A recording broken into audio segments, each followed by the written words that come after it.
अस्तंते राष्ट्रपती रामनाथ कोविंद हांका राज्यसभा आणि लोकसभा ह्या दोनूय सभाघरांनी जोड रितीन कार्यावळ आयोजित करून निरोप दिलो।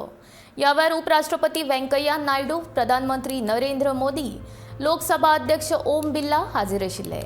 ओम बिर्ला हाणें संसदे वतीन राष्ट्रपती हांका यादस्तीक चिन्ह भेटयले। ह्या वेळार राष्ट्रपती म्हूण काम करपाची संद दिल्ले खातीर आपूण देशांतल्या नागरिकांचो सदांच उपकारी आसतलो अशें राष्ट्रपती रामनाथ कोविंद हाणें म्हटलें। मजगतीं द्रौपदी मुर्मू 24 जुलयाक राष्ट्रपती पदाचो सोपूत घेतल्यो।